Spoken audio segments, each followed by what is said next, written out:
What's up mga kapadres? Welcome back to our channel. Again, I'm Michael So Padres and today we are back with another special sneaker unboxing video. By the way, here at So Padres we do different types of videos, vlogs, reviews, unboxings, and short videos. Mainly on sneakers, and we also do stuff on, as you can see in the background, toys and collectibles. So with no further ado, let's get into it. As you guys saw in the title and in the thumbnail of this video, today we have a very special sneaker unboxing and review video, which is of course the Nike Kobe 8 Protro in the Halo colorway. So before we show it to you guys, I'd just like to give a big shout out to Titan. I don't have a plug or anything like that, but this is a W Titan, but still super duper thank you. SRP is 9895. I got it at Titan BGC, and we'll also insert clips of yung scenery sa BGC kasi syempre maganda dun, and everything that I saw na medyo sneaker related stuff, especially kay Kobe. And before we continue, please make sure to subscribe and hit that like button. And if you're a Kobe lover just like me and our other fans, especially si Idol Nicolay, Genesis Pablo, we also did the interview video with him in the past, the biggest Kobe fan that I've ever met. Lahat yan, we'll all leave a link in the description box and a card in the upper right corner of the screen of all our Kobe related videos. Vanessa Bryant officially announced that every August 23, every birthday ni Kobe, Nike will be releasing a new shoe model in this all-white colorway, which is the Halo colorway. So, ayan, talagang celebrate tayo lahat ng mga Kobe fans. So, here we have it. As you can see, it's the new paper bag of Titan. Yun siya yung black. Ayan, for love. Titan logo, yan. And then let's take a look at the box. So it has my name on it since it's a W, and Michael. And then for the box, I thought it was just one of the usual Kobe Protros, or the same with previous Kobe Protros, with Kobe 1, Kobe 5, and 6. So it's actually different because this box is scaled, or it has scales. Yan. I don't know if it's visible in the camera, if it's visible on screen. Yeah, so it's really nice to touch. Kobe logo and Kobe signature. There's nothing on the sides, usual stuff on the bottom, and then the most important part of the box, Kobe 8 Protro. And the official colorway is actually triple white. White. My size, 10.5 in men's, 12 in women's. So open it. So for the paper, nothing special, just really white and plain paper. Actually, it's kind of extra white. Maybe they did that on purpose to be true to the colorway. Let's pull them out of the box. So finally, mga kapadres, we have them bad boys out of the box. So let's begin with the bottom of the shoe. So for the bottom of the shoe, there's not really any changes made. Sadly, I don't have an OG Kobe 8 Protro, and I actually never did. Nakasukat lang ako dati na nakahiram, and it really felt, based on my memory and what I know, the Kobe 8 was super minimalist, super light, and probably the lightest Kobe ever. Super nipis niya, ng pakiramdam niya sa paa.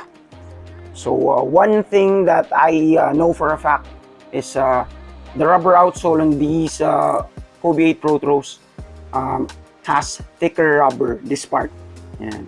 And I think they actually made a small tweak on the scales on the bottom of the shoe, on traction pattern, but I'm not sure. But what I am sure of is this part is a thicker rubber.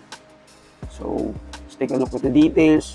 You have here herringbone, and then it's crosshair like thingy on the forefoot scales, and this is actually Kobe code.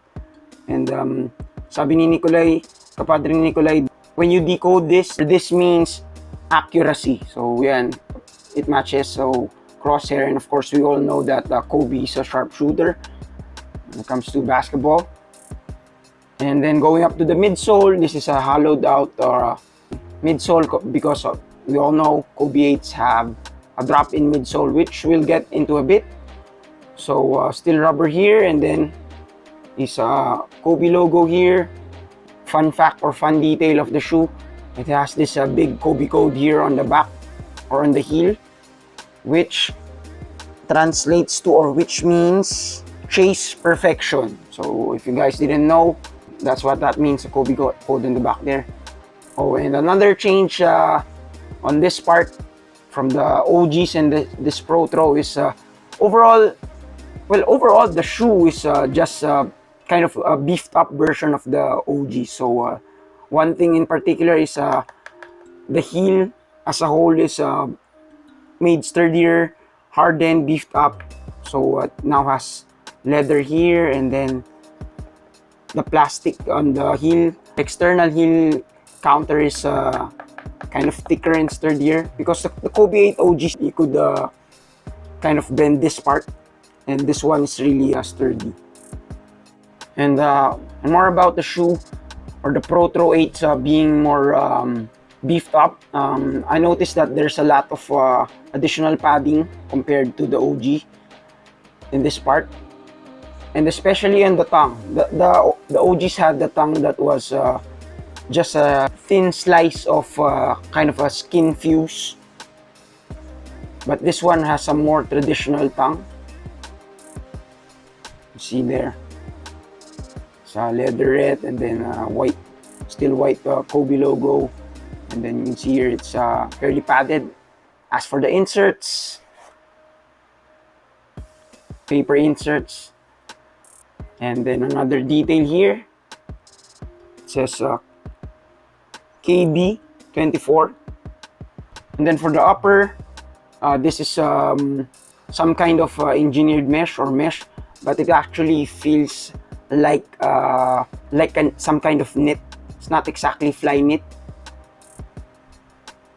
So it's in all white. So sabi nga ng mga tao, kapag basketball mo to, matapakan ka, suntukan na agad. Another change, instead of the kind of a rubberized swoosh on the OGs, the Protro 8s have this really thick embroidered swoosh in this white colorway. So many people on the internet have been saying that this is a blank canvas for people who customize shoes and people who want to have them customized. For me, if I would probably have these customized, I would try to have them made into a Kobe 8 ASG, because that's really one of my grails. And then for the laces, really nice and basic flat laces. And for the most important part of the shoe, and I might dare say the most disappointing part of the shoe too, is the drop-in midsole. Okay, here we have them. So they're not glued or anything. You can easily pull them out. So if there will be guys that will be asking that if you can swap out these drop-in midsoles with drop-in midsoles from other shoes, other brands, I don't think so that they would be compatible. And then if you would swap them from anything from the Kobe 8 OGs, I don't think that they would be compatible as well. They definitely fit, but why would you do that? Because this is actually one of the main parts that they upgraded. So the OG 8s had lunar lawn, and this whole slab or whole piece is React. So React is definitely a better, bouncier, and softer versus lunar lawn, which is super easy to bottom out. Let's take a look at the details. Kobe logo here, the sheet, and then these kind of diamond looking knobs to keep your foot and socks from scringing and sliding inside of the shoe. So it's really nice, but at the same thing, it's the one thing that disappoints me personally, because I'm older baller or older recreational player with a bad knee. So I love Kobe, so I really wanted to play in these. I'm probably still gonna play in them, but not as heavily as in my rotation versus my other shoes, which are two pairs of LeBron 20s. So React that just wouldn't do the job for someone like me, or even if you're a younger player and you like zoom cushioning, which is of course the greatest cushioning tech of all time. I wish they made it to have full-length zoom in the middle, because the LeBron 11s had something similar to that. It had the lunar lawn carrier, and in the middle it had the full-length zoom unit. So if they made this to a React carrier and they put full-length zoom in the middle, that would be awesome, and it would really probably be a candidate to be the best basketball or the best performing basketball shoe of 2023. But sadly, doesn't have that. But of course, it's a Kobe. It will still be a hit. And I see resellers are trying to hoard and resell this at a high price already. I almost forgot to mention this part. Since React is really soft, they put something here which is not also present on the Lunar Lawn drop-in midsoles of the OGs. This part is kind of a hard part. Let's take a better focus on it. I don't know what they call it, but it's a part to stiffen this part of the drop-in midsole, so you don't compress, or the drop-in midsole doesn't compress on this part when you stride in doing lateral movements that could make you roll over your foot. So they made this part stiff. Of course, Kobe's cover everything, all the basics, just like Kobe in his game, all the fundamentals always. So of course it has this carbon fiber mid-foot or shank plate, and then you can also see that very pronounced outrigger. So yan, walang tapilok yan. And then if you want to see what the Strobel board on the inside looks like, that's what it looks like. Yeah. Or maybe if they gave this a full-length zoom Strobel instead of just a normal zoom Strobel, that would also work wonders, even if it was bottom loaded. For other details, another Kobe signature here, also in white. And lastly, I saw somewhere that there were only 47,249 pairs of these Kobe 8 Protro Halos that were released.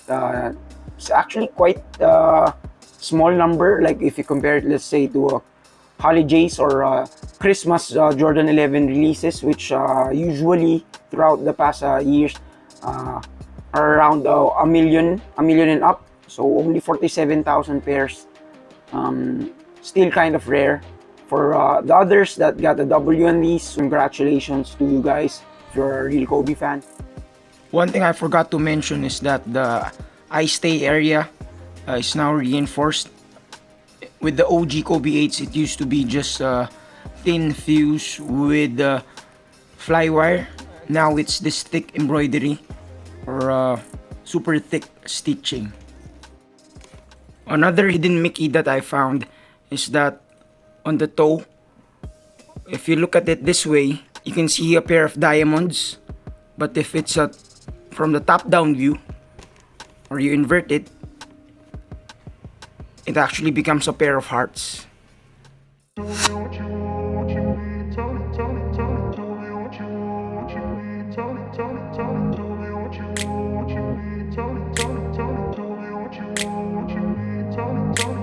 grew up in a place where they told you what to chase, told you how to run the race.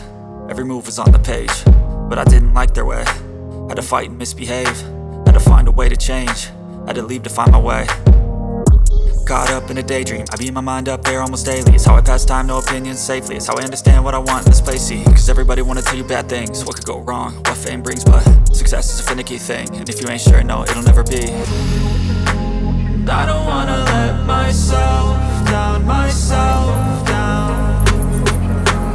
I don't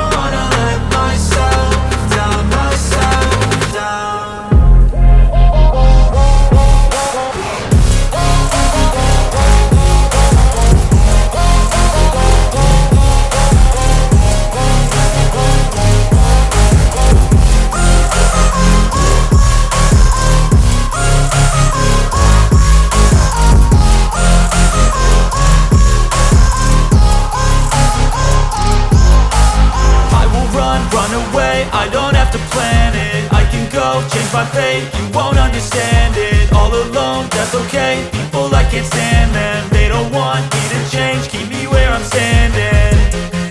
And I don't wanna be where I am.